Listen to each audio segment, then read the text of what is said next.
جب خیبر کا معاملہ آیا تو خیبر فتح نہیں ہو رہا تھا، تو نبی کریم صلی اللہ تعالیٰ علیہ وسلم نے ارشاد فرمایا کہ کل میں جھنڈا اس شخص کے ہاتھ میں دوں گا کہ جس کے ہاتھ پر اللہ تعالیٰ فتح نصیب کرے گا۔ اب سارے صحابہ کرام بے چین بے قرار ہو گئے۔ نبی کریم صلی اللہ تعالیٰ علیہ وسلم نے ارشاد فرمایا جا کے سو جاؤ۔ ان کو نیند کہاں ہے؟ اس خوشی کے مارے کہ کاش میرا نام ہو، کاش میرا نام ہو۔ کہتے ہیں کہ یا رسول اللہ، حضرت ابو ہریرہ آ کر کان میں پوچھتے ہیں کہ یا رسول اللہ صلی اللہ تعالیٰ علیہ وسلم کوئی نشانی تو بتا دیں کہ وہ کیا ہوگا۔ تو آقا علیہ الصلوۃ والسلام نے ارشاد فرمایا کہ وہ اللہ اور اللہ کے رسول سے بہت محبت کرتا ہے۔ یا رسول اللہ اس کے علاوہ کچھ تھوڑا سا اور بتا دیں، وہ محبت تو ہم بھی کرتے ہیں۔ فرمایا کہ اللہ اور اللہ کا رسول بھی اس سے بہت زیادہ محبت کرتا ہے۔ ہائے ہائے ہائے، جس سے اللہ اور اللہ کا رسول بھی محبت کرتا ہو، اس علی کی شان کا عالم کیا ہوگا۔ صبح تمام صحابہ کرام آ گئے، بڑے بےتاب تھے، بڑے بے چین تھے۔ آپ کو معلوم ہے نا، جب رزلٹ اناؤنس ہونے والا ہو، سب لائن میں کھڑے ہوئے ہوں، پتہ میں سلیکٹ ہوا ہوں یا نہیں میں سلیکٹ، تو کیسی بے چینی ہوتی ہے۔ صحابہ کرام میں بھی بڑی بے چینی تھی کہ یار کس کو جھنڈا ملے گا، اور پھر ساتھ میں سند بھی تھی کہ اللہ اور اللہ کا رسول بھی اس سے محبت کرتا ہے۔ تو پھر سب نے دیکھا تو آقا علیہ الصلوۃ والسلام نے جب نظر دوڑائی تو آپ کو حضرت علی نظر نہیں آئے، تو آپ نے فرمایا کہ آئینہ علی، علی کہاں ہے؟ ہائے ہائے ہائے سبحان اللہ۔ کسی نے آ کے بتایا کہ یا رسول اللہ صلی اللہ تعالیٰ علیہ وسلم ان کی آنکھوں میں کچھ تکلیف ہے، آشوب چشم کی ان کو کوئی بیماری لگ گئی ہے جس میں آنکھیں لال ہو جاتی ہیں اور پانی بہت زیادہ بہتا ہے۔ یا رسول اللہ ان کی طبیعت بڑی خراب ہے، سر میں بھی درد ہے اور اٹھ کر چلا بھی نہیں جا رہا۔ تو آقا علیہ الصلوۃ والسلام نے ارشاد فرمایا کہ علی کو میرے پاس بلاؤ۔ ہائے ہائے ہائے ہائے، اب آپ دیکھیں کہ طبیب اعظم کی کرامت اور معجزہ اور آپ کے لواب میں اللہ تبارک و تعالیٰ نے کیا تاثیر رکھی، کیا تاثیر رکھی۔ جب حضرت علی کرم اللہ وجہہ الکریم آئے، ہاتھ آنکھوں پر ہاتھ رکھا ہوا ہے، آقا علیہ الصلوۃ والسلام نے ارشاد فرمایا علی ہاتھ پیچھے کر، اللہ نے اس ہاتھ پر فتح لکھ دی ہے۔ اور آنکھوں پر آپ نے اپنا لواب دہن نکال کر جو لگایا تو حضرت علی کہتے ہیں خدا کی قسم پھر کبھی زندگی میں میری آنکھوں میں تکلیف نہیں ہوئی۔ فوراً لباب لگاتے ہی آپ کی آنکھوں کا درد اور بیماری دور ہو گئی۔ یہ نبی کریم صلی اللہ تعالی علیہ وسلم کے لواب کی طاقت ہے، تو آپ کی طاقت کا عالم کیا ہوگا۔ ہم کیسے خوش نصیب امتی ہیں کہ ایسے نبی کے امتی ہیں۔ تو ہم لوگ دن میں کتنی بار درود پاک پڑھتے ہیں؟ ذرا ہر بندہ اپنے آپ سے سوال کرے کہ آقا علیہ الصلوۃ والسلام اتنا ہمیں نعمت عطا ہوئی، اللہ تبارک و تعالیٰ نے بن مانگے ایمان دیا، مسلمان بنایا اور اپنے نبی کی امت میں پیدا کیا، تو ہم دن میں کتنی مرتبہ اپنے نبی کریم صلی اللہ تعالیٰ علیہ وسلم پر درود پاک پڑھتے ہیں؟ ہر بندہ صحت اسلام نے لواب دان لگایا، آپ کی آنکھیں کوئی بیماری جو ہے بالکل ٹھیک ہو گئی۔ آقا علیہ الصلوۃ والسلام نے آپ کو جھنڈا عطا فرمایا۔ آپ کہتے ہیں کہ جب میں میدان میں گیا تو اللہ اکبر کے نعرے لگاتا ہوا گیا، اور اس خیبر کے دروازے کے بارے میں آتا ہے کہ بعد میں 80 بندوں نے مل کر اس کو ہلانا چاہا تھا لیکن وہ ہلا نہیں پائے تھے۔ خیبر کے دروازے کو 80 بندوں نے مل کر ہلایا تو وہ ہلتا نہیں تھا۔ یہ شیر خدا کی قوت کا عالم تھا۔ یہ حضرت علی کرم اللہ وجہ الکریم تھے جو داماد رسول بھی ہیں، داماد رسول بھی ہیں اور آقا علیہ الصلوۃ والسلام کے تربیت یافتہ ہیں۔ 10 سال کی عمر میں ایمان لے کر آئے تھے۔ بچوں میں سب سے پہلے حضرت علی کرم اللہ وجہ الکریم ایمان لے کر آئے، اور مردوں میں سب سے پہلے حضرت ابو بکر صدیق رضی اللہ تعالیٰ عنہ ایمان لے کر آئے۔ علماء نے یہ لکھا ہے۔ تو آپ نے دیکھا کہ حضرت خدیجہ الکبریٰ اور نبی کریم صلی اللہ تعالیٰ علیہ وسلم نماز ادا کر رہے تھے اعلان نبوت سے پہلے۔ تو آپ کہتے ہیں کہ اللہ اکبر، پھر قیام کرتے ہیں، رکوع کرتے ہیں، سجدہ کرتے ہیں، چھوٹے سے بچے ہیں، کہتے ہیں یا رسول اللہ یہ کیا تھا؟ فرمایا کہ یہ تھا کہ لا الہ الا اللہ محمد الرسول اللہ۔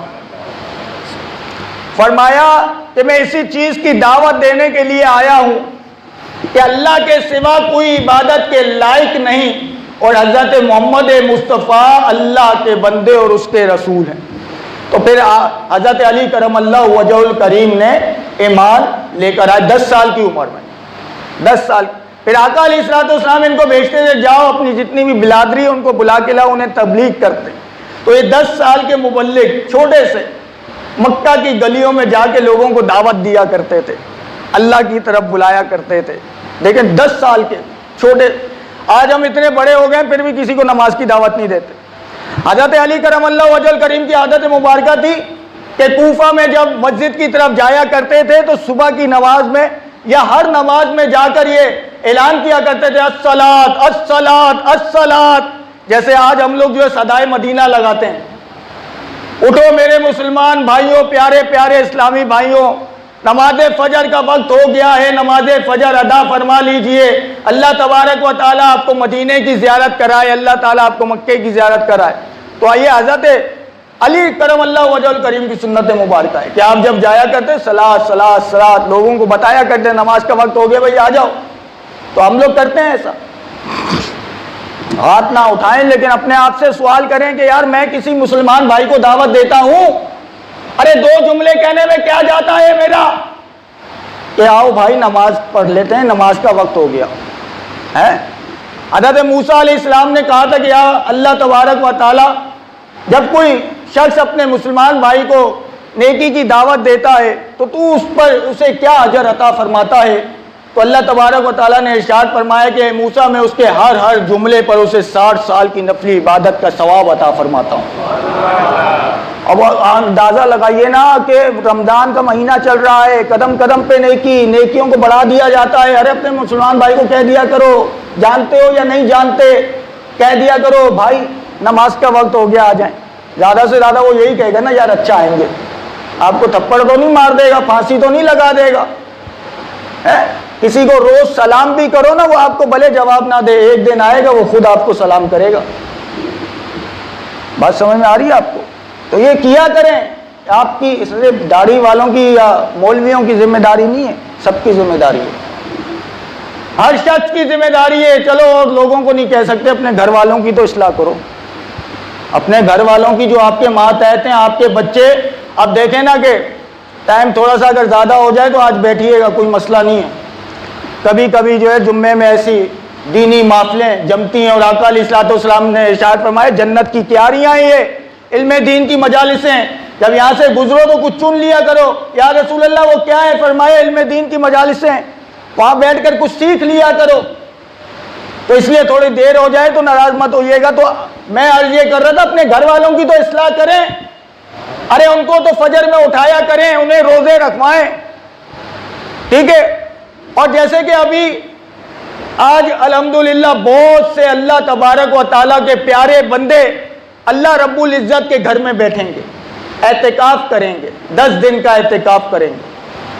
تو آپ لوگ بھی جو ہے، جو اہل محلہ اگر یہاں بیٹھے ہیں یا مجھے سن رہے ہیں، تو اپنی مسجد میں آ کے اعتکاف کریں۔ یہ سنت علی الکفایہ ہے، اگر محلے میں سے کوئی ایک بیٹھ جاتا ہے باقی سب بری و ذمہ، کوئی ایک بھی نہیں بیٹھتا پورا محلہ گناہ گار ہوگا۔ تو اس لیے میرے مسلمان بھائیوں، آپ کے وہ بچے جو نماز نہیں پڑھتے، جو آپ کی بات نہیں سنتے، جو آپ سے بدتمیزیاں کرتے ہیں، آپ ہمیں آ کر کہتے ہیں کوئی تعویذ دیں، تعویذ کام نہیں کرتے، تربیت کام کرتی ہے۔ انہیں نیک لوگوں کی صحبت میں بٹھائیے، یہاں اعتکاف ہوگا، ہم انہیں قرآن پڑھنا سکھائیں گے، روزے کے مسائل، وضو کے مسائل، غسل کے مسائل، ہر چیز کے مسائل، فرض علوم کورس کروائیں گے۔ 10 دن میں آپ کے بچے کو ہم واپس کریں گے تو انشاءاللہ 5 وقت کا نمازی بنا ہوا ہوگا۔ تو اس لیے میرے مسلمان بھائیوں، آج اللہ کے وہ خوش نصیب پیارے بندے کہ جنہیں اللہ رب العزت نے منتخب کیا ہوگا، بہت سے لوگوں میں سے بڑے خوش نصیب ہوتے ہیں وہ جو اللہ کے گھر کا اعتکاف کرتے ہیں۔ ہر کسی کے نصیب میں بھی یہ بات نہیں ہوتی، ہر کسی کا مال بھی اللہ کی راہ میں خرچ نہیں ہوتا، مال وہی خرچ ہوتا ہے جسے اللہ تبارک و تعالیٰ منتخب کر لے، ورنہ ہزاروں روپے جو ہے جیبوں میں رکھے رہ جاتے ہیں، ہزاروں روپے جیبوں میں رکھے رہ جاتے ہیں، بینکوں میں رکھے رہ جاتے ہیں، لیکن وہ اسے توفیق نہیں ہوتی کہ اللہ کی راہ میں خرچ کرے۔ اسی اثناء میں ملک الموت علیہ السلام آتے ہیں اور کہتے ہیں کہ چل میرے بھائی تیرا ٹائم پورا ہو گیا، پھر وہ وارثین کے قبضے میں آ جاتا ہے مال۔ سیٹھ صاحب کو فکر تھی کہ ایک ایک کے 10 کیجئے، ارے موت آ پہنچی کہ صاحب جان واپس کیجئے۔ تو موت کو نہیں بھولنا چاہیے، اپنی آخرت کو داؤ پہ نہیں لگانا چاہیے اپنے گھر والوں کے لیے کہ اس کو یار بیوی کو نا میں نے آج 5,000 والا سوٹ دلانا ہے تو میں ذرا یہ کروں، وہ بھائی دلا لینا، لیکن اللہ کی عبادت بھی کرنی ہے، اور اللہ نے جس کام سے منع کیا اس کام سے منع بھی ہونا، یہی تو امتحان ہے۔ اللہ فرماتا ہے کہ بچوں کے ذریعے بھی آزماؤں گا، اور عورت کے ذریعے بھی، مال کے ذریعے بھی، پھلوں کے ذریعے بھی۔ عورت کو فرمایا گیا یہ فتنہ ہے، فتنہ بمانے امتحان، اس کی وجہ سے انسان جو ہے امتحان میں مبتلا ہو جاتا ہے، تو اس میں اپنے آپ کو روکنا چاہیے۔ تو انشاءاللہ اعتکاف کریں گے نا، اعتکاف کیجئے گا، اپنی مسجد کو آباد کیجئے، اللہ تبارک و تعالی عمل کی توفیق عطا فرمائے۔ تو خیبر کا واقعہ عرض کر کے انشاءاللہ اپنے بیان کو ختم کرتا ہوں، شاید آپ لوگ بھی تھک گئے۔ تو خیبر میں کیا ہوا کہ جب حضرت علی کرم اللہ وجہ الکریم گئے ہیں تو ایک شخص تھا مرحب، جو 1000 بندوں سے ان کا پہلوان تھا، تو مرحب کے سامنے جب آپ گئے ہیں اس نے کہا کہ کیا تو مجھے جانتا نہیں کہ میں مرحب ہوں؟ تو حضرت علی نے فرمایا کہ میری ماں نے بھی میرا نام حیدر کرار رکھا ہے۔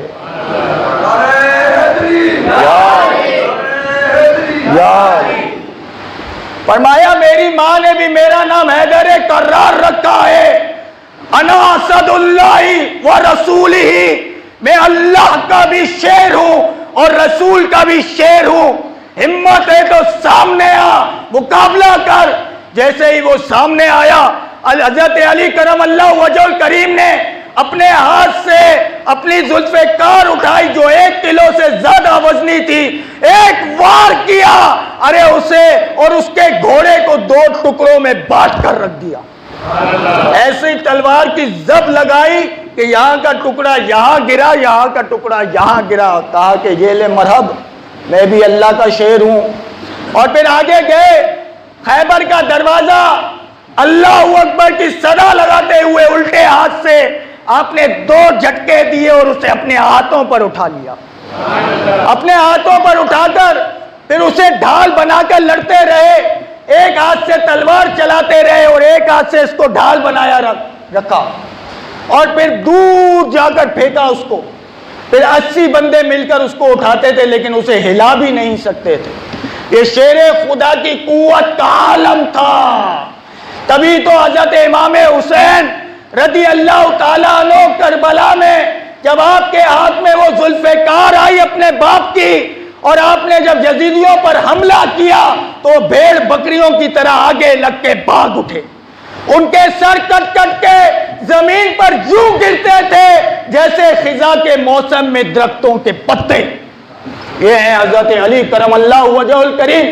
لیکن میں پہلے بتا چکا ہوں کہ اہل سنت والجماعت کے نزدیک ترتیب ہے دمادم مست کلندر، سب بولیں دمادم مست کلندر، صدیق دا پہلا نمبر، بولے نا بھائی، دمادم مست کلندر دوسرا نمبر، بولے سب، حضرت عمر فاروق تیسرا، حضرت عثمان غنی رضی اللہ تعالیٰ عنہ چوتھے، حضرت علی کرم اللہ وجہ الکریم۔ اللہ تبارک و تعالی ہم سب کو صحابہ کرام سے محبت کرنے کی توفیق عطا فرمائے۔ ہر صحابی نبی، ہر صحابی نبی، ہر صحابی نبی جو ایک صحابی کو بھی برا کہے وہ جہنم کا کتا ہے، وہ جہنم کا۔ میرے آقا علیہ الصلوۃ والسلام کا ایک ایک صحابی قطعی جنتی، رضی اللہ عنہم ورضوا عنہ، اللہ ان سے راضی ہو گیا، وہ اللہ سے راضی ہو گئے۔ اللہ تبارک و تعالی ہم سب کو بھی ان سے محبت کرنے کی توفیق عطا فرمائے۔ جن حضرات نے سنتیں نہیں پڑھی سنت